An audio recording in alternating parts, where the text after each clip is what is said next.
¿Cuáles tú consideras que son las experiencias o las señales más importantes a tener en cuenta en la esquizofrenia? Las señales más importantes. Bueno, la primera, entender que es necesario poseer conciencia de enfermedad.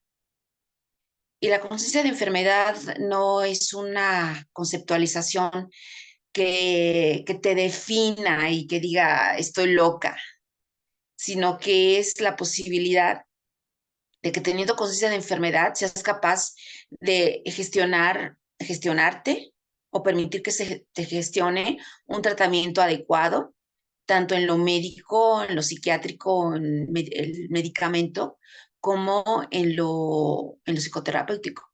Ujú. Entonces, yo algo que he encontrado de manera muy reiterada es que el enfermo tiene también ideas muy ilusas respecto a su condición. Puede reconocer que está enfermo, puede reconocer que no está bien, pero es fácil decir, es que hubo alguien que me insertó un chip y hasta que no encontremos a ese alguien que me quite el chip, no voy a dejar de oír voces. Es decir, ahí viene la fantasía, una fantasía también psicótica, de que el otro llegó a hacerme daño, ajá, de que el otro llegó a lastimarme, de que fue una pareja, un ex amigo o alguien que me lastimó. Eso es algo que vivimos de una manera muy evidente. La experiencia, por otra parte, además de esta experiencia de la conciencia de enfermedad, que de verdad ya cuando se tiene, se ha logrado un avance impresionante dentro del proceso de control, es el asunto de identificar de qué forma podemos darnos un sentido de vida o un sentido de misión. Es decir, la experiencia psicótica te proporciona muchas cosas, te proporciona mucho dolor mental, mucho dolor emocional, te proporciona mucho malestar físico por los efectos adversos de ciertos medicamentos, al principio sobre todo. Eh, También es una lucha contra el medicamento eh, que se vive al inicio de la enfermedad, aunque puede pervivir por más tiempo. Pero bueno, es un poco luchar contra corriente. A mí realmente la palabra luchar no me gusta tanto porque parece beligerante. Me gusta más bien decir trabajar, pero en este caso sí es una lucha. Sí es una lucha contra esos efectos tan devastadores de los antipsicóticos atípicos, los de antes, los de hace mucho tiempo, en los cuales tú te sentías fatal, te ponías rígida, los músculos también, la laringe no se pueda comer bien. Bueno, cosas que ya pasaron y que ya no, ya en este momento ya no tienen relevancia. Pero lo importante es que esta experiencia te permite reflexionar sobre ti misma, en mi caso. Te permite reflexionar por qué me permití vivir esta condición, porque independientemente de todos los factores que ya he señalado y que coadyuvaron a que yo me enfermara, está el asunto de por qué permití perderme en la fantasía, porque también hay adicciones a la fantasía y esa al menos es mi tesis, es mi hipótesis, que nadie o pocos me contestan porque parece absurda. Pero ¿por qué enloqueces? Evidentemente la vida normal que tienes o la vida funcional o la vida diaria no gusta, no te agrada. Y eso fue lo que me pasó. Yo tuve un quiebre emocional muy severo, aunado a otra serie de factores que dieron pie a que yo me perdiera en las voces, en los delirios, en las alucinaciones, en todo esto, ¿no? Y bueno, eh, una experiencia básica y que es fundamental es desde el principio prácticamente tratar de ubicar cuál es la parte sana del paciente, porque todo ser, por muy enloquecido que esté, tiene una parte sana.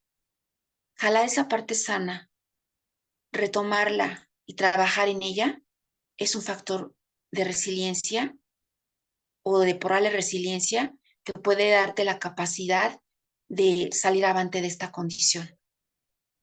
Y yo les digo a mis alumnos, porque bueno, soy psicoeducadora y trabajo con pacientes psiquiátricos, que es importante que ellos se planteen un proyecto de vida, una misión de vida, aunque sea de aquí a 6 meses, aunque sea anual, ajá, que no sea la misión de la vida. Yo en su momento pensé mesiánicamente que iba a sanar y que iba a salvar al mundo y que iba a dar una profecía de amor y de fe y de confianza en el espíritu. Esa era mi fantasía. Pero lo que entiendo es que si yo he vivido la psicosis y ahora para mí es claro, fue porque me permite estar en un espacio como este, que no es mesiánico,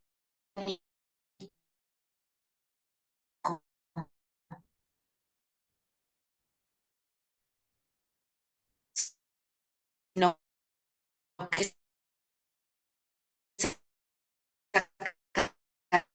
académico,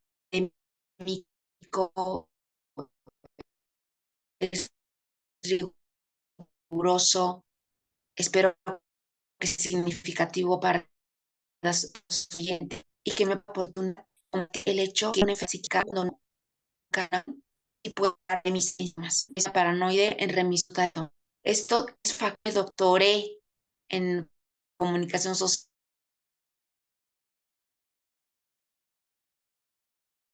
Mi estimada Beatriz, te perdimos. ¿Nos escuchas?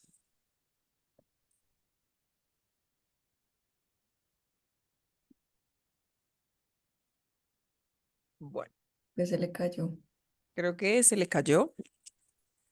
Igual, si te parece, Dani, pues podemos continuar mientras ella logra volver a conectarse. Nos cuentas cuál ha sido la experiencia o las señales que has visto tú desde la depresión. Claro que sí. Bueno, lo primero creo que es esa pérdida de interés a esas actividades cotidianas, como bañarte, comer, dormir, sí, las actividades básicas o actividades de la vida diaria. Daba algunos ejemplos de la religión, que en mi caso fue como ir a misa un montón de veces al día, hacer un montón de oraciones, y me acuerdo que incluso las escribía para sentir que lo estaba haciendo bien. Em, pero sé que hay otras personas que, por ejemplo, son con, no sé, como casi que rituales para poder sentir que todo va a salir bien en su día, pero son rituales que no son coherentes, tal vez. Entonces, hay un límite pequeño en cuando sabes que tal vez no está como tan aterrizada la realidad. Y también mencionando de lo que decía Beatriz de esta adicción como a estos síntomas. Suena paradójico porque creo que a nadie le gusta estar enfermo, ¿no? Pero en mi caso en particular apoyo la hipótesis de Beatriz, en el que creo que en el caso específico de mis trastornos, es demasiado fácil como quedarte en los síntomas, porque es lo cómodo uno y es lo que te genera de alguna manera tranquilidad en ese momento para aliviar la tensión de los síntomas, cuando pues no estás teniendo un tratamiento, no estás teniendo medicación, etcétera, ¿sí? Entonces, sí, como creo que también es un ejercicio continuo de hacernos preguntas. Y ya, eso sería. Perfecto, muchísimas gracias, Dani. Beatriz, te nos fuiste, porfa, para que puedas retomar. Sí, mira, no sé qué pasó, pero se cortó el- vamos, el internet. Pero bueno, creo que básicamente había dicho lo más relevante de las señales. Yo creo que a esas alturas, después de 28 años, puedo pensar y creer, desde luego, que el fantasmita de la locura está aquí, muy cerca de uno. Pero también algo que nos enseñan los trastornos mentales cuando estamos ya en control o en remisión de síntomas es que las cosas nos pueden costar el doble o el triple que a la gente estándar o algunos llamarían neurotípica. Pero no obstante ello, tenemos que generar una fortaleza inmensa. Sabemos que los que vivimos esta condición, que los padres se pueden ir, que las parejas también se pueden ir, que los amigos se pueden ir y no por eso vas a enloquecer. Yo tuve un hermano esquizofrénico también. Él ya falleció hace casi 2 años. No me permitía enloquecer. Sí tuve un quiebre emocional importante, pero no me llevó a alucinar. No me llevó al delirio, no me llevó a nada de eso. Fue una crisis breve, un duelo normal, no patológico. Y por eso a mis alumnos les indico, saben que es bien importante que no nos dejemos vencer, que aprendamos que la vida tiene sus facetas amorosas, sus facetas fáciles y sus facetas difíciles o desafiantes. Y sea como sea, tenemos que tener mucho poder personal, muchos recursos internos para sobrellevar cualquier clase de situación que nos vulnera y salir adelante. Salir adelante, esa es mi experiencia. No la puedo definir de una manera más clara, sino la de entender que he salido adelante y que voy a seguir trabajando para que cada día, como un poquito lo que señalan los de doble A, que cada día sea un día bueno para mí, un día en el que encuentre una fortaleza, en el cual encuentre una riqueza. Ningún día tiene por qué ser estéril, o al menos buscaremos que no lo sea. No de manera compulsiva, pero sí de manera realista, y con cosas muy pequeñas se puede ser feliz. Entonces, pues yo agradezco esta parte y bueno, sería lo que te podría comentar, Lau. Muchísimas gracias a ambas. Gracias por tus palabras finales. Creo que son muy bonitas y nos recuerdan algo que yo les digo a mis consultantes siempre y es como vive hoy como si fuera tu último día y no tiene que ser el día en el que uno dice, ay, voy a hacer de todo y ahora sí. No, pero inténtatelo disfrutar como puedes, al máximo, con lo que te implica llevar el día, con lo que implica hacer lo que estás haciendo, con cada pasito que das, disfrutándote eso que puedes hacer, porque a veces uno cree que no, pero hasta levantarse cuesta mucho. Entonces, ese día que lograste levantarte, qué bonito que te puedas felicitar y decir, oye, lograste levantarte, bien, porque al final solamente uno sabe lo que ha implicado esto. Y retomando una parte que decía Daniela acerca em, de cómo se vuelve uno un poco el paciente o el enfermo profesional, recordaba algo y es, nos pasa mucho que nos volvemos nuestro diagnóstico y se nos olvida que somos más que el diagnóstico, ¿no? Que claro, el diagnóstico te dice algo de ti, pues define una parte que no conoces o no entiendes de ti, por decirlo así, es como una condición, pero no eres solamente eso, no, uno no es solo esquizofrenia, no es solo depresión, no es solo ansiedad, em, no es solo narcisismo, uno es un conjunto y es más, y es recordarse que, ok, esa otra parte que eres, eso ese conjunto de cosas que eres tiene que salir y no nos podemos quedar solamente en, no, pues ya tengo depresión y entonces, no, pues pucha, no voy a poder, no voy a seguir, sino, bueno, intentémoslo a ver qué pasa con el malestar que te implica o saber que está la alucinación y es como con igual con el malestar que me implica la alucinación o saber que en cualquier momento puedo llegar a tener un brote psicótico, igual lo voy a intentar sin romantizarlo, sin hablar desde la psicología muy positiva que nos vende que todo se puede y dale, que eres el dueño de tu vida y si tú dices hoy me levanto, hoy te levantas, no, pero sí asumiendo la vida con lo que esto nos implica y diciendo, bueno, vamos a hacerle porque además uno a veces sin darse cuenta, al asumirse solo como del diagnóstico, le deja una carga muy fuerte al cuidador, ¿no? Y es como el cuidador asume muchas cosas, intentando casi como la responsabilidad de salvarlo o como la responsabilidad de tengo que cuidarlo, tengo que hacer, porque es que él no puede hacer solo, porque una cosa o ella no puede hacer sola, porque pobrecita. Y uniendo esto claro con nuestra siguiente pregunta y es, ¿ustedes qué mensaje le darían a aquellas personas que son cuidadoras? Porque pues ustedes ya lo han vivido de primera mano siendo diagnosticadas con un trastorno mental, pero también está el cuidador que es alguien que pocas veces se ve presente, pero que en ocasiones tiene un gran peso, una responsabilidad muy importante dentro de ese acompañamiento y hasta dentro de esa resiliencia de decir, ah, pucha, o lo dejo solo, intento que haga, o no lo intento que haga y aquí nos morimos y nos hundimos en el vaso de agua juntos. Entonces, ¿ustedes qué mensaje le darían? Bueno, primero, eh, si pensamos en cuidadora no solamente como la persona que directamente trabaja con el enfermo, hablaría yo de cómo la familia se tiraniza o es tiranizada por el paciente en muchos sentidos, ¿eh? Y el psicótico no tratado o no tratado de la manera adecuada se convierte en el gran tirano de la familia. Y, y la persona o las personas que de manera particular conducen la gestión de la medicación cuando ésta se precisa o se identifica, tienen un papel muy importante. Y importante no solamente por la forma que el cuidador le asigna su rol, sino por la forma como interpreta el enfermo a ese cuidador.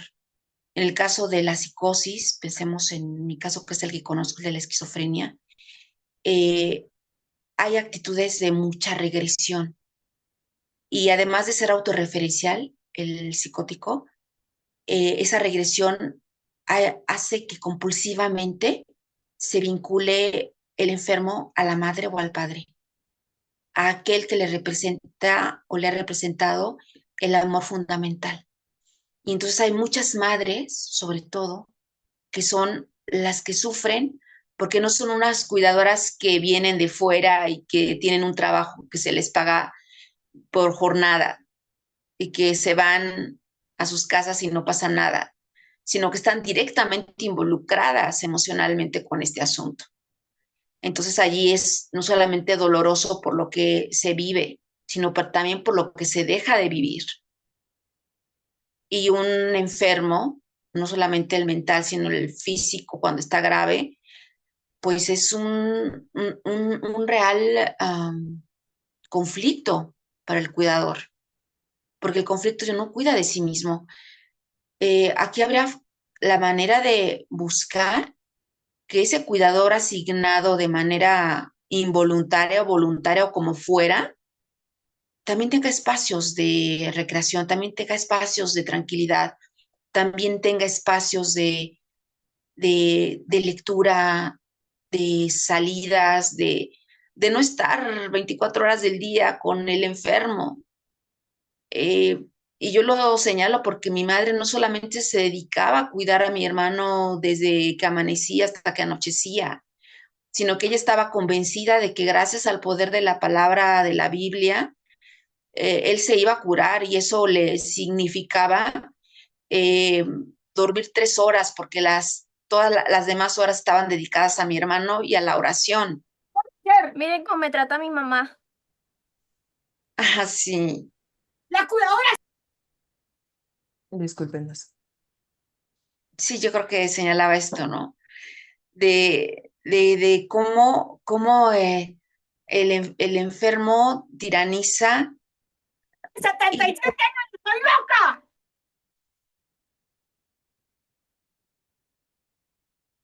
Miren, esta condición es muy difícil y, y sentir, y sentirse que uno está loco en la cultura popular y en la cultura de masas es lo peor que se le puede decir a un ser. Ujú. Tengo 80 años ¿Sí me escuchan, perdón? o más. Sí, te estamos escuchando. Muchísimas, Entonces, muchísimas gracias. sí, Lau, perdón. Eh, ahora que es, bueno, esta interrupción, lo peor que se le puede decir a una persona es que está loca, al menos aquí en México. Entonces, em, eso justamente es muy difícil de asumir.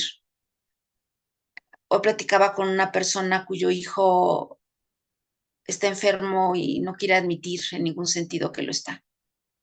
Y no es una situación, vamos, eventual, es muy común, absolutamente común. Y desgraciadamente hay muchas vidas que se pierden, porque así como creo vehementemente en que hay vidas que pueden sanarse y que pueden tener un control bueno y una remisión parcial o total de síntomas, también hay muchos que viven y parten con esta condición. Pero bueno, volviendo a lo del asunto del cuidador, buscar espacios de bienestar, buscar espacios de que haya otra persona, de que algún otro familiar o algún otro ser cercano, una amistad o alguien, porque el cuidador también sufre mucho la condición de estar escuchando incluso cosas tan absurdas que están dentro de la lógica discursiva de, de, de la persona con la enfermedad. Entonces, pues sí, hay que dar estos espacios. Muchas Gracias, La. gracias, Beatriz. Muchas gracias porque realmente son espacios muy importantes y a veces las palabras tienen un poder grandísimo. No se da cuenta del impacto tan grande que tienen no solo para uno, sino para el otro. Y son palabras que duelen mucho. Acá también se usa mucho la palabra locura a diestra y siniestra. Y bueno, a veces sin darse cuenta, pues implica muchas cosas. Em, pero Dani, cuéntanos, ¿tú qué mensaje le darías?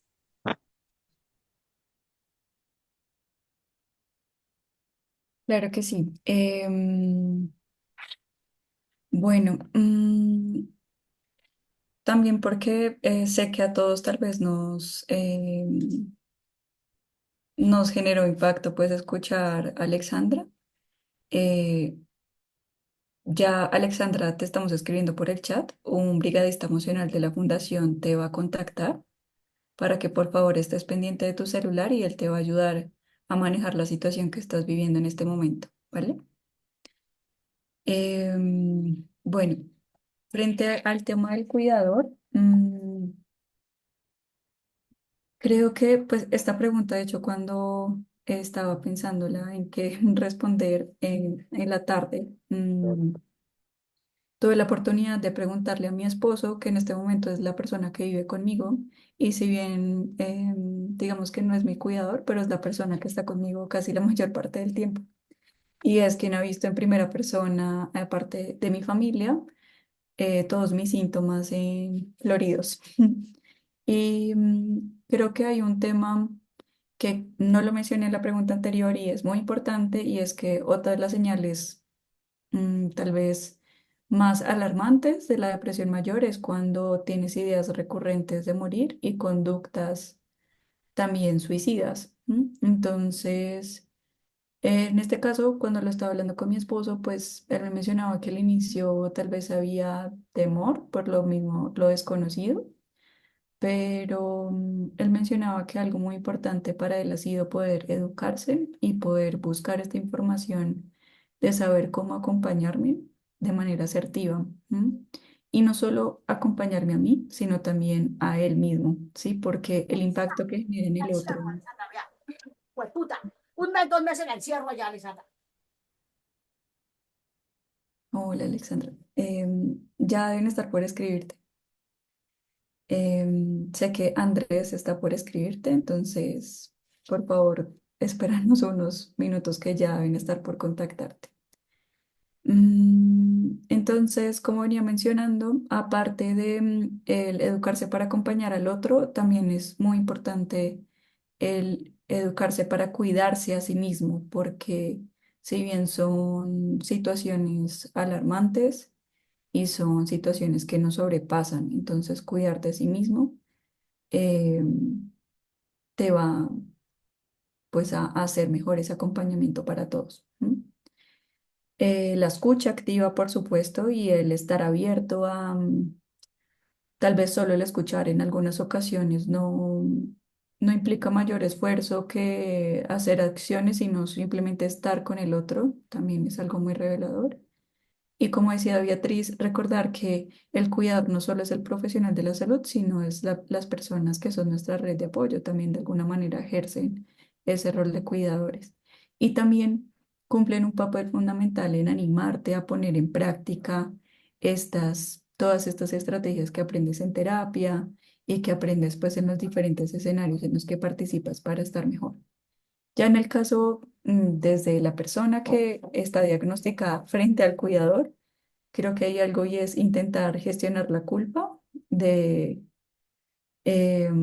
sentir que estoy cargando al otro con lo que a mí me está pasando. mm, ¡No y me poder, provoca, Alessandra! ¡No me mm, y saber, por ejemplo, con lo que está viendo Alexandra en este momento, que va a ser muy frustrante y que a veces voy a necesitar acompañarme de otras personas para poder solucionar lo que estoy viviendo en el momento. Que no es nada fácil enfrentarlo solo. Y bueno, eso, Lau. Muchas gracias, Dani. Sí, ya estamos ahí súper pendientes con Alexandra y nada, gracias por sus palabras. Siento que como cuidadores, yo he sido cuidador y es una carga compleja en ocasiones, es una carga que implica mucho, pues porque uno intenta siempre dar lo mejor de uno y a veces tiene una implicación, un costo emocional muy alto que pues uno no se da cuenta en ese momento. Siento yo que a veces pasa que uno puede vivir como en el piloto automático de lo que implica, pero gracias, siento que las dos han dado unos mensajes muy bonitos y muy importantes. También cómo ustedes lo han vivido y lo que ha implicado para ustedes, pues porque seguramente verse o decir, oiga, que mi pareja me cuide, que mi esposo me cuide, que mi esposo esté dispuesto a estar en una crisis conmigo, que mis amigos estén dispuestos a llevarme, así sea el maestro de viaje, que ni ellos entienden ni yo entiendo para qué estamos yendo allá, pero en este amor y en este cariño que se da, es como, wow, se está haciendo todo lo posible, em, desde eso que la persona cree que, pues, que puede ser bien y que en general puede ayudar. Y retomando un poco algo que se habló y que tocamos en el momento, al inicio, y es como pasa mucho que las personas no saben y socialmente no se sabe y se estigmatiza mucho la salud mental, ¿no? Aunque se habla todo el tiempo, aunque TikTok se volvió el mejor amigo de los psicólogos, aún hay un estigma muy grande. Y este estigma social, pues también genera un autoestigma importante y es, em, ¿qué pienso yo, no? ¿Qué me implica esto a mí? ¿Qué me implica sentirme que estoy loca? ¿Qué me implica decir, oiga, tengo esquizofrenia y nadie me entiende? ¿O tengo depresión? ¿O tengo TOC y nadie me entiende? Entonces, aquí quisiera preguntarles cómo ustedes han visto esta influencia del autoestigma, aunque lo hablamos en el tratamiento, no solo en el tratamiento, sino también en el diagnóstico. Pues Beatriz nos decía, yo pasé por mucho antes de que me diagnosticaran y ese pasar por mucho implica que uno mismo se estigmatice, ¿no? Entonces, ¿cómo fue todo este proceso de vivirlo para ustedes? Bueno, a mí me pasó algo que yo no sé si sea autoestigma, pero lo cierto es que cuando se pierde la condición de percepción normal, uno vive mucha confusión, uno vive mucha desconfiguración de su ser, se vive angustia, hay un miedo a todo, se cree uno como aquella entidad que ni siquiera te caracterizas como un ser, sino como una entidad que es movida y que es manipulada por las voces y que a la luz de las voces al tono de las voces tienes que estar tú allí al pendiente. Entonces pierdes tu individualidad y hay algo que es bien fuerte y que solamente se puede entender en fenómenos de esta índole. Se pierde el sentido de identidad. Es decir, dejas de ser hija, dejas de ser hermana, dejas de ser profesional, dejas de ser trabajadora, dejas de ser mujer para convertirte en una cosa amorfa, que ni siquiera sabes cómo calificar, ni siquiera sabes cómo entender. ¿Qué soy? Es ahí cuando viene la crisis del poderoso e impresionante tamiz de qué soy, como que como decías, Lau, ¿me define esto que estoy viviendo? Toda mi vida pasada no sirvió. Todo lo que luché, todo lo que trabajé, todo lo que logré, ya no existe, ya no existirá, ya no volverá a ser. Creo que cuando hay un autoestigma muy poderoso, muy importante, es cuando se cree que esto no se va a traducir en un éxito de salud, sino que estás a la deriva, estás como que en el abismo. Yo calificaba en ese momento, en ese tiempo, que estaba como en un hoyo oscuro, que no tenía ni una pequeñita luz, que no visibilizaba nada. Entonces, eso fue lo que viví. Sin embargo, creo que después de estas experiencias iniciales, que sí fueron muy rudas durante un tiempo, no tanto, fue mes y medio hasta que llegué con un maravilloso psiquiatra, doctor psiquiatra, que me abrió los ojos a muchas cosas, el doctor Julián Mayer. Fue cuando mi vida tocó otro tono y fue cuando me sentí que era Beatriz, que era la docente, que era la académica, que era la profesional, que era la mujer, que era la pareja, que era la hermana, que era la hija. Y eso fue muy bueno. Y ahora ya no me defino como psicótica, aunque mucha gente cree que estoy obsesionada con la psicosis. En algún sentido, pues sí, por el mensaje, porque prácticamente yo de esto me mantengo, de la psicoeducación.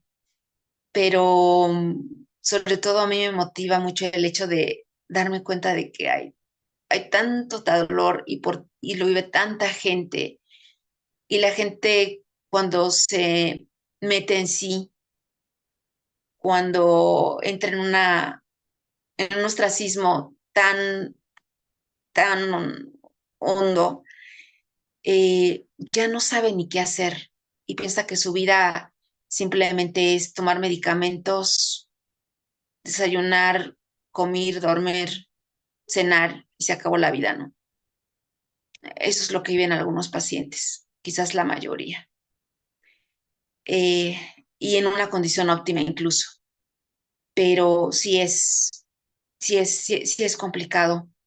Yo actualmente no me autoestigmatizo, me caracterizo como una persona que tiene una condición psiquiátrica. Esto al menos me ha dado el poder de entender qué es lo que pasa cuando una persona se enferma y el poder de hablar de esto con absoluta contundencia y con una decidida asertividad. Al menos ha sido mi propósito. Gracias, Lau. Muchas gracias, Beatriz, y me encanta esto último que dijiste, como yo no me autoestigmatizo y siento que eso esperemos pueda quedar calado en todas las personas que están en nuestro auditorio y es como intentar siempre no autoestigmatizarnos, que a veces puede ser difícil, pero siento que es un arma poderosísima en la misma resiliencia y en el mismo proceso que uno vive de pues claro, tenemos una condición, un diagnóstico que implica ciertas cosas, pero pues como lo decíamos anteriormente, el diagnóstico no nos define. Y antes de darle la palabra a Dani, quiero leer un comentario que dejaron en el chat que me parece muy importante a tener en cuenta, y es que pues Diana nos dice, hay que tener en cuenta que también las personas podemos salir adelante con un diagnóstico de salud mental sin tener una red de apoyo. Y esto es cierto, recuerden, la red de apoyo no es solamente la familia, los amigos, la pareja. Y por eso lo decíamos, y es como la red de apoyo también es estas personas que conocemos, que quizás uno no se va a hacer amigo de ella ni va a terminar siendo best friend forever, pero sí estas personas que conocemos y que decimos, ah, ok, vive lo mismo que yo y me entiende, ¿sí? Y eso ya es red de apoyo y quizás no será la red de apoyo robusta y también podemos salir adelante sin red de apoyo, pero pues como en comunidad y en sociedad siempre vamos a estar ahí acompañándonos de alguna manera, así como que la red de apoyo no se vuelva como sin red de apoyo no salimos adelante, claramente podemos salir adelante con ella o sin ella. Dani, cuéntanos cómo has vivido el autoestigma. Sí, también justo con este último comentario que estabas haciendo, Lau, creo que esto que voy a decir es muy desde mi experiencia personal y, y es que lo que yo he podido descubrir es que en realidad no hay cantidad de amor propio suficiente que supla el sostén que da una comunidad, ¿sí? Y como tú decías, no solo la familia o los amigos, o sea, somos seres sociales, ¿sí? Y así sea una persona que pueda escucharme, siento que para mí, en mi caso, hace la diferencia. Y también lo más hermoso de hacer esa red es saber que con ese mismo amor que yo sostengo, el otro también me va a sostener. Creo que también no es da gratis también a veces tener el temor a construir red, porque, por ejemplo, en el caso de Colombia y también de México, hemos vivido alrededor de unos conflictos de guerras, de temas muy complejos que hacen que yo no tenga mucha confianza en el otro, ¿sí? Que todo el tiempo esté pensando que me van a hacer daño, si comparto más allá, si soy vulnerable con el otro y le cuento que no me siento tan bien. Y tiene una razón de ser y es totalmente justificable y realista, ¿sí?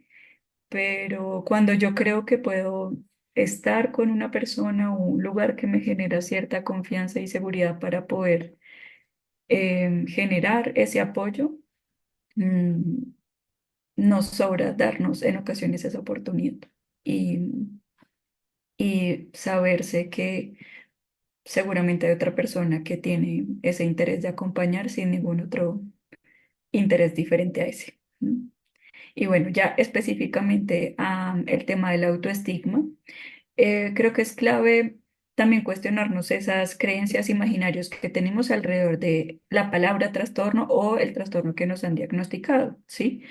Porque eso nos implica también generar una pregunta un poco más abierta de, por ejemplo, en mi caso, yo creía que me iba a curar de las obsesiones orando. Entonces, mi tesis era, voy a estar bien si oro más y poderme cuestionar de, ¿será que es suficiente solo orando? En mi momento antes de estar en un tratamiento jamás me lo cuestioné y era como, es una verdad absoluta, me voy a curar orando más y yendo más veces a misa, ejemplo. Pero cuando lo logré cuestionar y decir, bueno, tal vez esta no va a ser toda la salida, toda la solución a lo que me está pasando. Y de alguna manera es autoestigma, ¿sí? Porque es como pensar de que em, es esa creencia negativa también de mí mismo y de que fue algo que me mandaron, en este caso me mandó la vida y me mandó Dios y tengo que aprender de eso y fin, ¿sí? Y no voy a salir de allí. Y es muy peligroso porque si no lo cuestiono, voy a negar mis habilidades, voy a negar que puedo tener una vida totalmente funcional. Si no me lo hubiera cuestionado, jamás hubiera terminado mi carrera profesional, hubiera intentado hacer y ahorita estar a puertas de graduarme de una maestría, retarme a saber cómo era eso de tener una relación de pareja.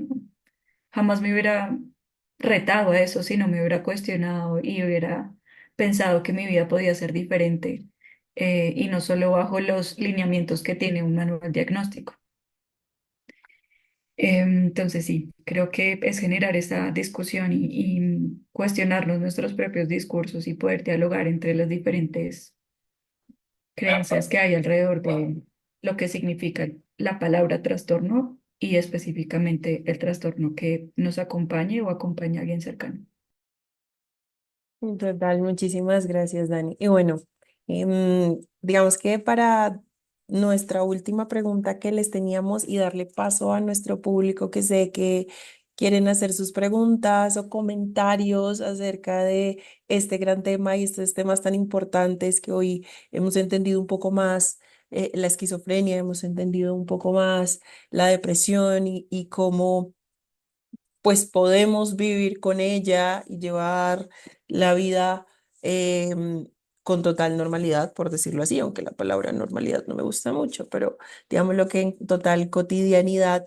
Yo quisiera preguntarles si igual ustedes han sentido que el estigma público ha afectado, ¿saben? Es decir, como en Colombia tiende a pasar mucho que una persona que vive un problema de salud mental, em, con diagnóstico o sin diagnóstico del mismo, los demás pues tienden a aislarle mucho, ¿no? Entonces se genera como ay, pero ¿cómo así que estás enfermo? O se evita mucho, o en las mismas familias como que se evitan mucho, o dicen, ah, bueno, si tienes ansiedad, bueno, pero si tienes algo más, uy, ¿y qué pasó?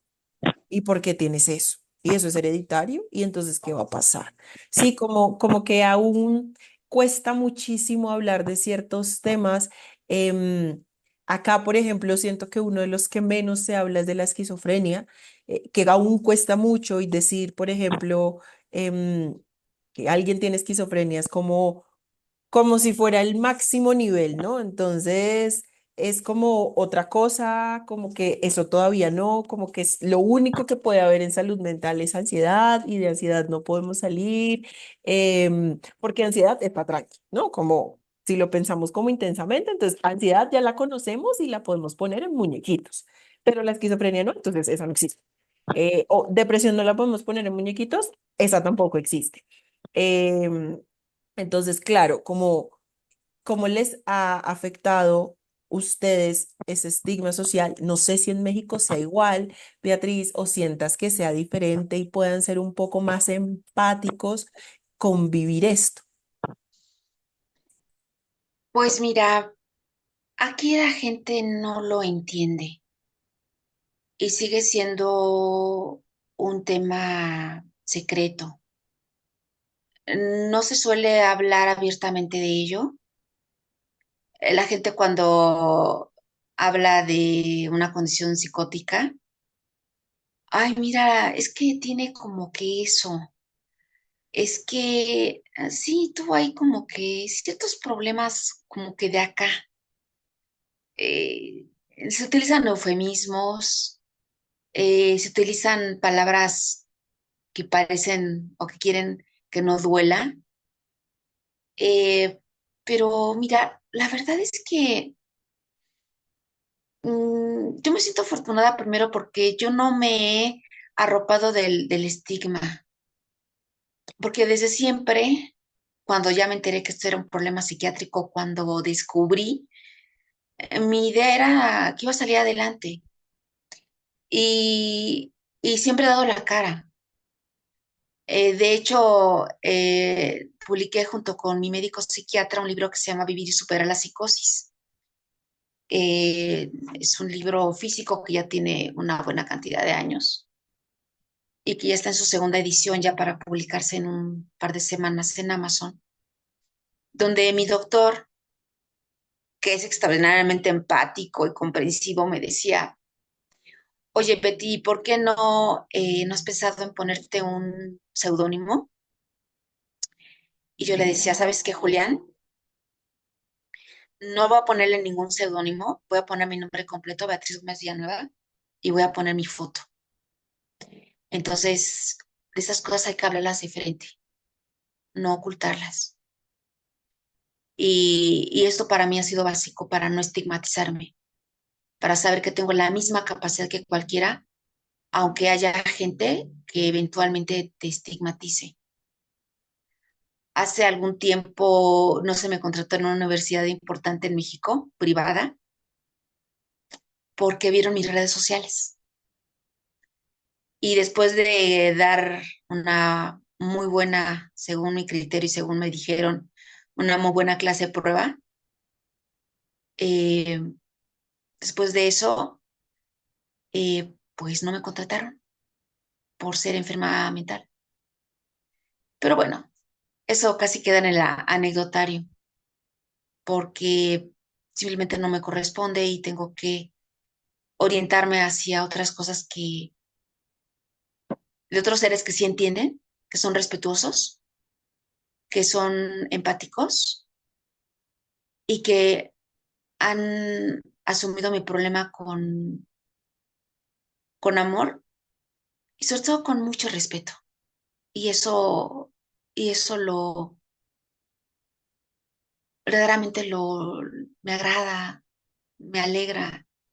eh, Me siento de verdad muy satisfecha con todo lo que ha pasado en este tiempo y a, a- a reserva de las preguntas que pueda hacer el auditorio, estamos ya pasadas un poquito de tiempo, pero quiero agradecer esta hermosa oportunidad de hablar de esto.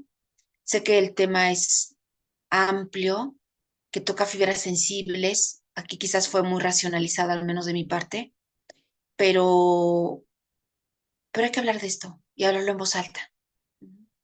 Y sumarse al hecho, como hace amarse, de, de ser esa red social, que aquí en México no hay, o hay, pero muy sesgadas y muy pocas, y de no alto alcance. Ujú. Entonces, pues gracias. Muchísimas gracias, Beatriz. ¿Y para ti, Dani? Bueno, pues también siguiendo el hilo de lo que comenta Beatriz, em, creo que también es pensarnos en que hay responsabilidades compartidas, ¿no? Entonces, ¿a qué me refiero con eso? Es una realidad que hay barreras de acceso, ¿sí? Es una realidad que, por ejemplo, no en todos los territorios hay un psicólogo y hay un psiquiatra y no en todos los lugares, incluso en las ciudades grandes como Bogotá, se dan de manera oportuna las sesiones. Eso es una realidad, ¿sí? Y son cosas que de alguna manera no tenemos todo el control, ¿sí? Podemos amplificar la voz, ¿sí? De exigir nuestros derechos también como personas con trastornos. Em, y eso también hace que se disminuya bastante el estigma público. En la medida en la que yo soy capaz de, como dice Beatriz, conversarlo abiertamente y decir, ok, tengo un diagnóstico y bueno, de alguna manera asumir estas realidades tan duras como que una entidad pues no te contrate por esto y son cosas que no deberían suceder y por lo mismo es cada vez más cómo podemos educarnos en nuestros derechos, ¿sí? Tenemos derechos laborales, tenemos derechos de salud y es discriminación, efectivamente, el que esas cosas pasen. Pero lo de que sí tenemos control es de vencer ese autoestigma para hablarlo a voz abierta, para amplificar nuestra voz. Les cuento una experiencia. Cuando yo empecé a hablarlo también abiertamente, a decir, sí, tengo un diagnóstico, sí, voy al psiquiatra, sí, tomo un medicamento, sí, he pasado por un montón de etiquetas y la última se llama así.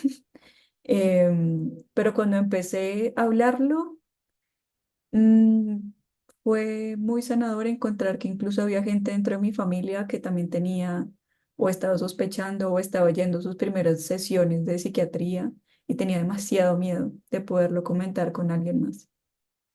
Entonces, es muy sanador cuando también lo compartes y empiezas a ver que en tu círculo cercano hay otras personas y poderles decir, no estás solo, podemos acompañarnos en esto. Sé que es difícil y sé que hay unos retos importantes, pero juntos nos vamos a poder encaminar para ver cómo es la respuesta y la salida de toda esta turbulencia.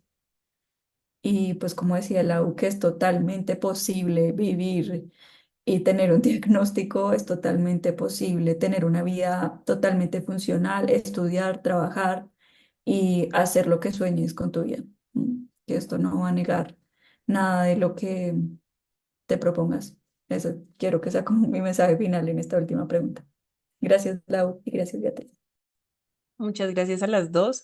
Gracias por sus mensajes, gracias por sus palabras. Em, yo hablo mucho, pero no me voy a extender porque quiero darle paso a nuestro auditorio. Entonces, aquellas personas que tengan alguna pregunta, que tengan algún comentario, pueden dejarlo por el chat o pueden levantar la manito y les daremos la palabra. Este es como el momento para hacer sus preguntas respecto a lo que han escuchado o si tienen alguna duda, lo que sea. Eh, Acá hay un comentario que dice que a las personas que han sufrido de esquizofrenia, pasa mucho en Colombia, que las pueden relegar y los centros psiquiátricos tienden a solamente darles medicamentos para mantenerlos como adormecidos, haciendo que no les generen unas estrategias o unas herramientas adecuadas al momento de afrontar sus crisis, como que se mantengan más bien aislados. Pasa que se los pueden devolver a la familia o a los cuidadores y es un ciclo que se va repitiendo año tras año, lo cual pues claro hace que la calidad de la salud tanto de la persona como del país se vea muy afectada. Em, Siento que claro, no solo pasa con la esquizofrenia, en general pasa con los trastornos y con la salud mental en Colombia y es que pues no, o sea, realmente hay una situación, hay como un círculo vicioso con los psiquiátricos que no vamos a entrar a ahondar el tema porque tampoco es el lugar, pero sí tiende a generarse mucho estos espacios en los cuales como que no se ven estrategias de forma adecuada. Quisiera saber ustedes qué piensan, sienten que están de acuerdo con nuestro comentario o por el contrario lo ven de una perspectiva distinta. Yo estoy totalmente de acuerdo contigo, Lau. Así es, hay tanta incomprensión. Aquí, aparentemente, en este gobierno, que tampoco es mi intención hablar de ello, pero sí lo que se puede rescatar es que se está pensando qué hacer en torno a la salud mental, viéndola como una cuestión global, porque el problema nos está tocando a todos así de frente. Ujú. Porque ya en las escuelas el acoso, el hostigamiento es terrible, porque las familias fracturadas también permiten que haya mucha disrupción y mucho dolor. Hay mucha adicción de diferentes tipos, a drogas, alcohol, a azúcares. Es decir, vivimos en una sociedad que está ya teniendo enfrente de sí un problema que se está convirtiendo en mayúsculo. Y si bien las autoridades no saben bien a bien cómo hacerle, pero creo que se está al menos pensando que este asunto tiene que ser abordado. No había sido abordado antes porque no nos había golpeado después de la pandemia. Después de la pandemia las cosas cambiaron mucho. Y aquí vemos a personas muy pequeñas, desde que son muy pequeñas, que ya viven con ansiedades, con miedo, con angustia. Ujú. Y eso es algo que no se puede tapar. Por supuesto que las enfermedades mentales están en un renglón aparte, pero no por eso es menor el, el hecho de saber que según cifras se comenta que al menos en México el 1% de la población es esquizofrénica. Hay muchísimos casos más. Y cada vez que yo doy una plática, una conferencia, me encuentro con el amigo, con el hermano, con el padre, con la madre de un paciente psiquiátrico, con esquizofrenia, con trastorno bipolar o algún otro trastorno psicótico. Entonces, ante una realidad aplastante, hay que actuar. A lo mejor no se sabe bien cómo.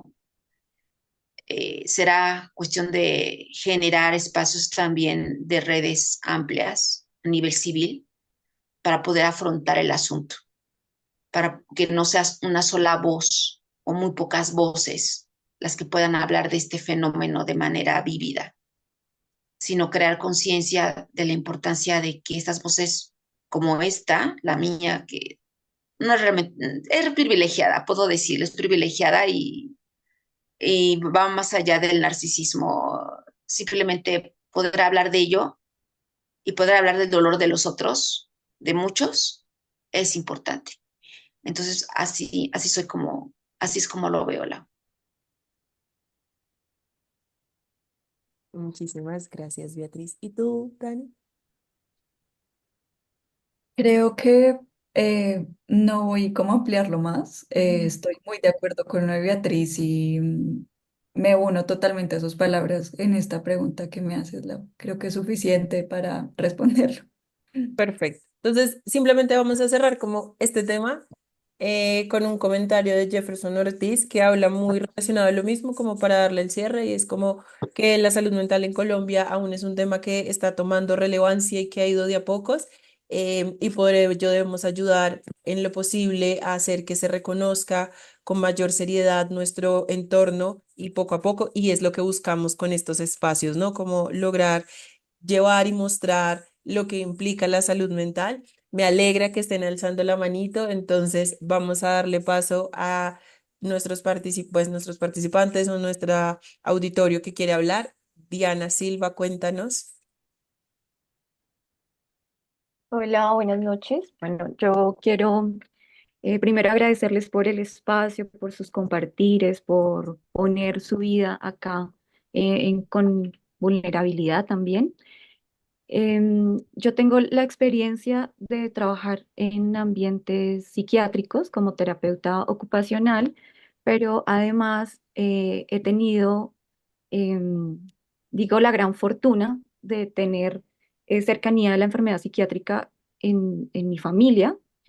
Y quisiera hacerles una pregunta, pues sintiéndome también con mucho desconocimiento en la parte familiar, porque creo que cuando lo he hecho desde mi parte profesional, hay una barrera que me permite ser un poco más como observadora, pero lo que me ha pasado a mí, y ahí va mi pregunta, es que cuando he visto estas situaciones cercanas en una persona, un tío que tiene trastorno afectivo bipolar y está en la crisis, y esto pues es una persona que sufre cuando está en esa crisis, y esto se vuelve como una resonancia de sufrimiento familiar. Entonces todo el mundo sufre porque nadie sabe cómo acompañar, y ahí me gustaría como que ustedes pudieran decir que, que sí se puede hacer a nivel familiar, que sí se puede decir, y cuáles son no en esos momentos justos de la crisis como tal. Hay un dicho muy popular que dice como hay que seguirle la cuerda al loco, ¿no?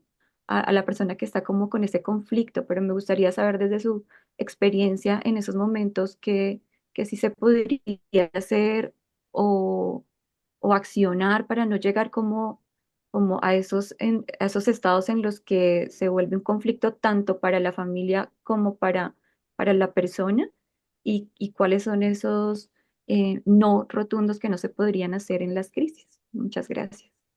Ujú. Eh, gracias por la pregunta y de verdad que abres el tema de una manera que será muy compleja y muy difícil de entender, incluso para los que ya tenemos ya tantos años con esta situación y que la hemos visto con personas cercanas. Em, Hay crisis en las que está expuesta la vida, por ejemplo.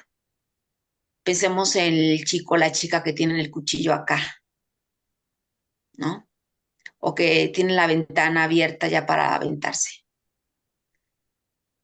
En esos casos, lo no es que pueda hablar ni de corrección ni de no corrección, sino allí es actuar y en ese caso dirigir al paciente, aunque sea de manera forzada, porque está en peligro su vida, a algún apoyo terapéutico para bajar la ansiedad y la angustia que le propicia el hecho de querer matarse, por ejemplo.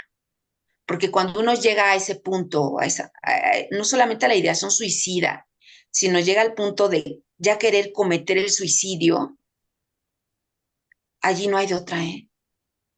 Ahí no hay de que esperemos y platiquemos, no, porque así se han perdido muchas vidas. Empezar, vamos a tranquilizarnos y vamos a platicar, ahí hay que intervenir.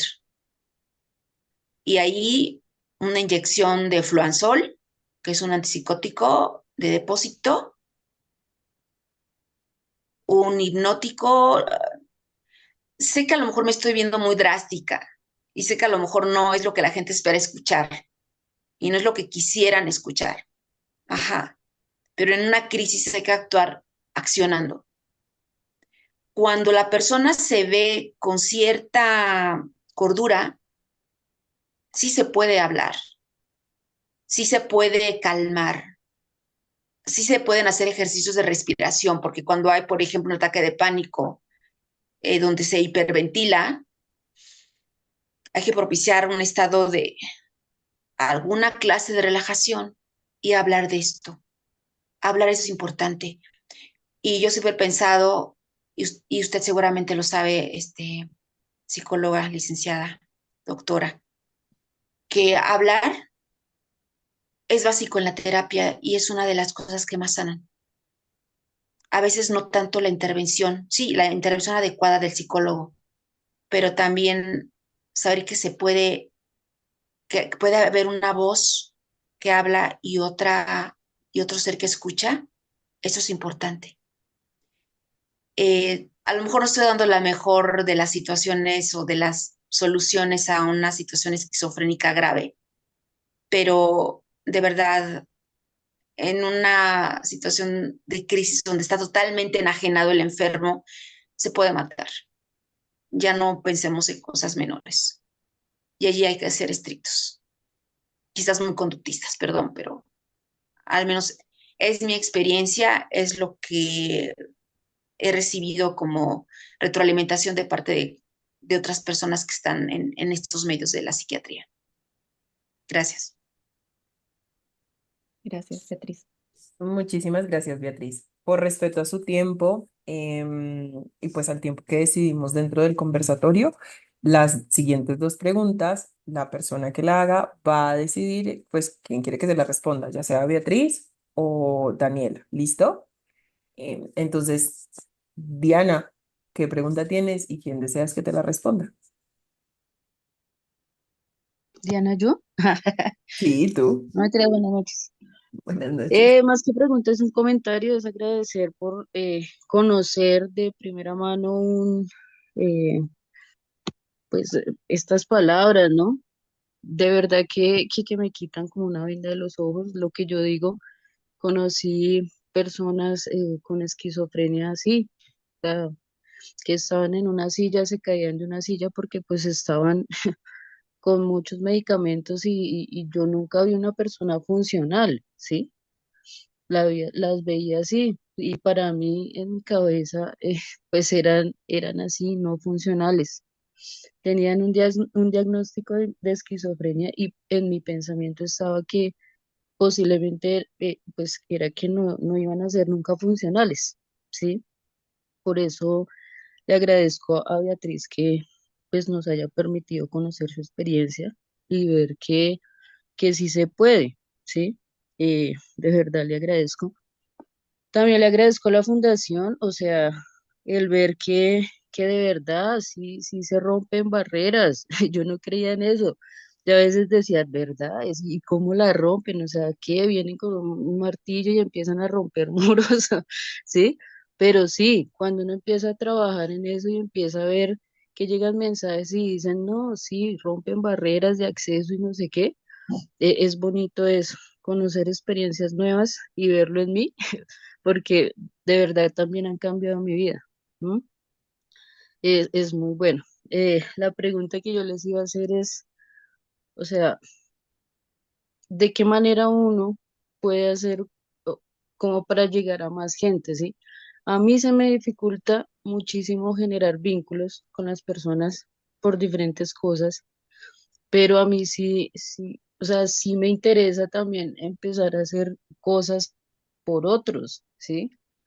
Y quién la responde, pues yo no sé quién quiera, yo no sé quién quiera hacerlo, no sé. Gracias. Bueno, pues creo Beatriz. que la responde Dani, pues entendiendo que Ok. Beatriz respondió a la anterior. Gracias, Diana, por tu pregunta. Em, qué pregunta tan difícil. ¿Cómo hacer para llegar a más gente? Mm, yo creo que con el ejercicio propio, ¿sí? Con el hecho de, no quiere decir como que a todo el mundo voy a decirle, sí, tengo un diagnóstico. Y sí, pero educar a la gente desde el contexto cercano hace demasiado la diferencia, ¿sí? y no tiene que ser incluso, o sea, ya en los espacios, por ejemplo, la gente que es voluntaria de Amarse, tiene muchos espacios de divulgación, ¿sí? Que ya ahorita son los eventos que creo que es lo que sigue en la presentación. ¿M? Participar de esos eventos y alzar la voz desde allí, hacer incidencia en los escenarios cotidianos en los que participo, porque uno escucha en no sé, yendo a comprar un pan, como riéndose de el que llaman el loquito del barrio, y poder desde ahí cuestionar al otro y decir como, ¿será que es así? ¿O será que está viendo algo detrás que le está haciendo actuar de esa manera? Eso ya hace demasiado la diferencia. Entonces, también como invitarnos en general a que todas las acciones que hacemos tienen un impacto grande, y que de manera conjunta, cuando lo hacemos en comunidad, pues es aún mayor, ¿sí? Y desde allí como ese fue mi propósito detrás de Amarse, ¿sí? Saber que podía, tal vez desde mi historia de vida, como encontrar otras personas que estuvieron viviendo algo similar y juntos hacer un cambio. Entonces, yo creo que eso, como invitarnos a desde lo cotidiano a cuestionar a nosotros mismos y a los demás.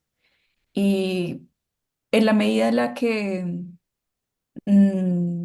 sintamos que podemos retarnos tal vez a dar este paso de, ok, voy a ir a un posible evento en donde puedo amplificar un poco más mi voz y saber que eso puede ser tensionante, y que puede no ser tan fácil desde lo que mencionas, Diana, como las mayores habilidades. Yo les puedo decir, como les decía, o sea, yo no hablaba nada con nadie, no tenía ningún amigo.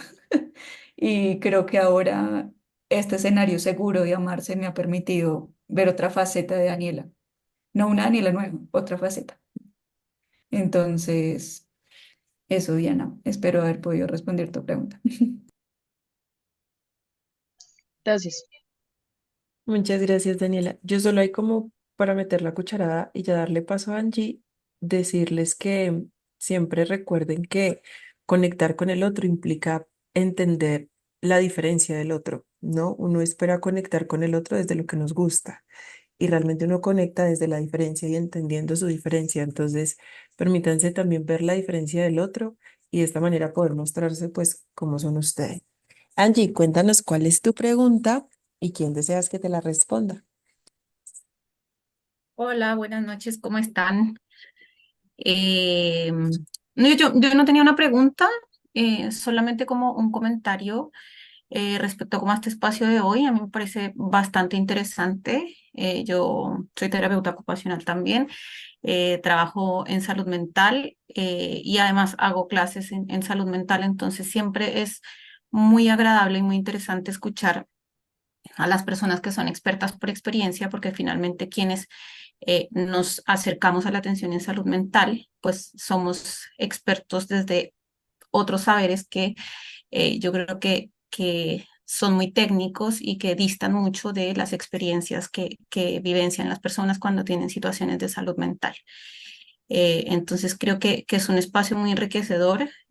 Ha sido muy rico escuchar. Bueno, yo a Daniela la conocía, o la conocí hace un par de, creo que años ya, en otro espacio, pero no conocía a Beatriz. Entonces ha sido como muy enriquecedor desde ahí, desde escuchar lo que le hace sentido a la otra persona respecto a su propio proceso de recuperación o de rehabilitación o como cada una lo signifique.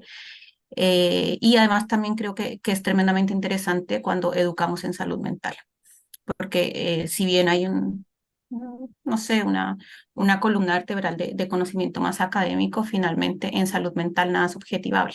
Entonces ahí la experiencia del otro es tremendamente relevante. Y bueno, estuve como muy atenta a los comentarios. Yo soy colombiana, pero vivo en Chile hace muchos años y efectivamente creo que en Colombia, y me atrevería a decir que en México, Beatriz, no estoy tan cercana a lo que sucede en México, pero la atención en salud mental en los países del cono norte tiende a ser eh, desde un lineamiento manicomial o asilar, eh, y poco se ha transitado a la real salud comunitaria, que yo creo que eso ha pasado un poco en países como Chile. Y creo que no hay otra forma de hacerlo si finalmente las personas involucradas no levantan su voz y creo que espacios como este nos llevan a eso, ¿no? Eh, a, a que sí, la salud mental en Colombia es algo que no es tan visible, los accesos no son tan claros, pero finalmente estos espacios nos ayudan a construir y a caminar a esa salud comunitaria que necesitamos y a ir dejando un poco estos modelos más clínicos, más asilares y a dialogar un poco con la cotidianidad y con las necesidades de las personas y con las experiencias que un poco como nos contaban Daniela y Beatriz son muy diferentes en la experiencia de cada uno. Como a ustedes les funciona quizá mucho lo clínico, también harto tema desde lo comunitario, desde la inclusión en espacios colectivos para Daniela, en espacios académicos para Beatriz, pero finalmente eso no se logra cuando las políticas se construyen desde arriba, sino cuando las políticas se construyen de abajo para arriba. Entonces eso, ha sido rico escucharlas. Laura dijo por ahí que allá estaba haciendo una noche calurosa, acá tenemos una noche congeladísima, así que eso chiquillas. Muchísimas gracias, Angie, por tu comentario. Muchísimas gracias por sus palabras. Yo simplemente sé que vamos súper cogidos de tiempo, pero gracias a todos por estar presentes. Y sí quiero terminar con una última pregunta que nos dejaron en el chat, porque creo que igual es importante. La puede responder cualquiera de las dos, porque no colocaron a alguien, y es si se considera que cuando va a comenzar una crisis se puede evitar. Te doy la palabra, Beatriz. Eh, mira, se puede evitar cuando identificas o vas identificando, sobre todo cuando tienes experiencia en ello, cuáles son los disparadores de tu dolor. Ajá. Entonces, si tengo una situación difícil, algo que me confronta o que me estresa excesivamente, puedo empezar a tener una serie de síntomas. Estoy hablando de la esquizofrenia, una especie de síntomas extraños. Ante ello, definitivamente hay que someterse a la indicación médica adecuada para que de manera profiláctica se evite una crisis. Hay crisis que, a pesar de todo, se pueden suscitar, pero lo importante es también entender que se pueden controlar y se pueden controlar de una manera rápida. Y aquí entra en juego mucho el libre albedrío y la voluntad personal de que esa crisis no se convierta en algo mayor. Entonces, evitarse hasta cierto punto. Vivirla probablemente sí, pero que no sea algo que nos arrastre 5, 10, 15 años atrás, porque eso sería otro brote psicótico y ya sería muy complicado. Entonces, la fuerza interior, la voluntad, los recursos personales, arraigarnos a un sentido de vida, saber que es un momento malo, pero que los momentos malos, así como los buenos, pasan y que eso no va a ser para siempre, que aunque hoy me sienta fatal y me sienta eh, desconfigurado, voy a salir de esto, quizás mañana me levantaré mejor, tener esa expectativa, saber que el momento malo también pasa, debe ser una convicción. Uh-huh. Y con esa convicción sí, efectivamente sales adelante. Perfecto. Yo Dime. solo quiero añadir ahí, Lau, si me permites, algo muy rápido, es también desde mi lado también lo veo como poder tener alguna vez con mi psiquiatra hice un plan de crisis, ¿sí? Y es poder tener claro, no sé, quién es esa persona a quien puedo llamar si es que no tengo ni idea de qué hacer en este caso, o si no lo tengo esa persona, saber a dónde recurrir, ¿sí? En el caso de Amarse tenemos una línea de orientación en crisis que es gratuita, entonces también puede ser una posibilidad si alguno no cuenta como con esa persona de confianza para poderle contar lo que está viviendo. ¿M? Y también saber desde en el caso de Colombia, mi EPS, qué servicios me puede brindar también, ¿sí? Tener claro cómo hacia dónde ir, si es que yo no lo puedo manejar en el momento, también es fundamental, sí, como decía Beatriz, hay momentos en los que no lo puedes evitar, hay otros en los que puedes ver señales antes y hacer algo, pero hay momentos en los que viene con todo. Entonces, hay que tener claro también qué hacer en esos momentos y a dónde recurrir. Perfecto, muchísimas gracias a las dos. Gracias por su tiempo. Nos pasamos unos minutos, pues porque ajá, Zoom nos jugó una mala pasada. Gracias por sus palabras y por todas las experiencias que hoy logramos recoger y que hoy logramos entender. Creo que se ha roto una barrera de salud mental importante frente a lo que creemos o asumimos que viene siendo vivir con depresión o vivir con depresión mayor, vivir con esquizofrenia, y es poder darnos cuenta de que, ok, con el diagnóstico podemos vivir y podemos entenderlo y podemos manejarlo de la forma más efectiva posible. Entonces, muchas gracias a ustedes, a Beatriz y Daniela. Gracias a las personas que nos estuvieron acompañando. Para terminar, yo quiero contarles un poco acerca de la programación que vamos a tener en Amarse en estos meses y que esperamos puedan acompañarnos y estar muy conectados de las actividades que tenemos presentes para ustedes. La primera se va a llevar a cabo el día sábado. Va a ser una brigada en salud mental y en esta brigada de salud mental buscamos generar espacios comunitarios en los cuales las personas puedan darse un abrazo, hablar con alguien, sentir la calidez y sentir esta red de apoyo, ¿saben? Es como no vas a conocer quizás a la otra persona, no la vas a vivir experiencias de toda una vida, pero sí van a haber grandes personas y grandes brigadistas emocionales y voluntarios de Amarse que estarán ese día. Entonces esperamos verlos. Va a ser en la Biblioteca Virgilio Barco desde las 2 de la tarde hasta las 4 de la tarde. Nuestro siguiente evento es una cita de amor propio. Este es un espacio muy bonito en el cual podemos conectar con nosotros mismos. En el código QR van a poder encontrar la información de forma detallada acerca de la cita de amor propio y lograrán poder inscribirse a la misma. Esta se va a realizar en Boyacá. Van a contar con el transporte para poder ir hasta allá. Es un espacio guiado por dos terapeutas increíbles que les van a brindar un espacio seguro, un espacio cálido, un espacio lleno de amor y por supuesto lleno de salud mental.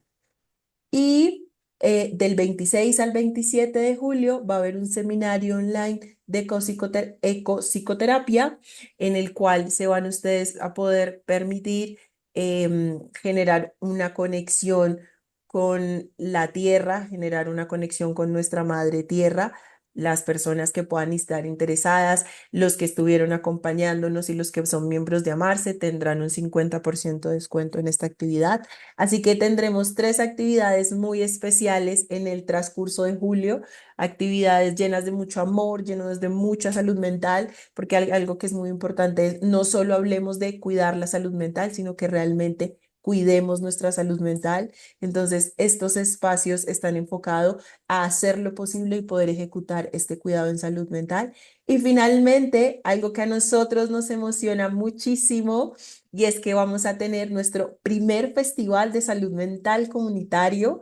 Va a ser un espacio dedicado 100% a la salud mental comunitaria, va a ser un espacio 100% dedicado a ustedes que nos han acompañado en este largo viaje.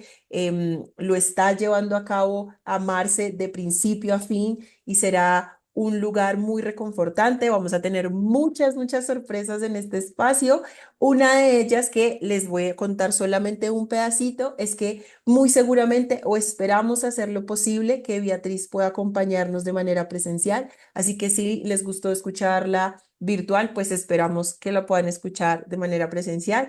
Y para ello, contaremos con ciertos varios donativos, contaremos con varias actividades, con varios productos que buscaremos hacer posible traerla a ella de esta manera. Aquí se las contamos un poquito, nuestros botiquines, nuestros avanzadores y nuestras totem bag. Entonces, nada, esperamos que nos puedan acompañar en las actividades, que nos puedan acompañar en nuestro Festival de Salud Comunitaria. Esperamos que sea un festival muy grande y que sea un espacio lleno de mucho amor para cada uno de ustedes.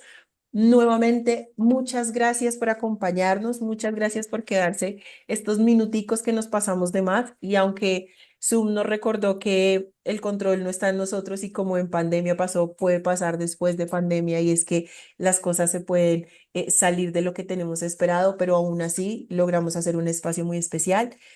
A nuestras ponentes, muchas gracias, Daniela, muchas gracias, Beatriz. Ha sido un placer acompañarlas en esta noche. Muchas gracias, ha sido un gusto inmenso, de verdad. Y esperemos ya estar ahí en el festival. Será maravilloso, gracias. Esperamos que sí puedas estar. Muchas gracias. Gracias. Gracias a todos, feliz noche. Gracias. Igual.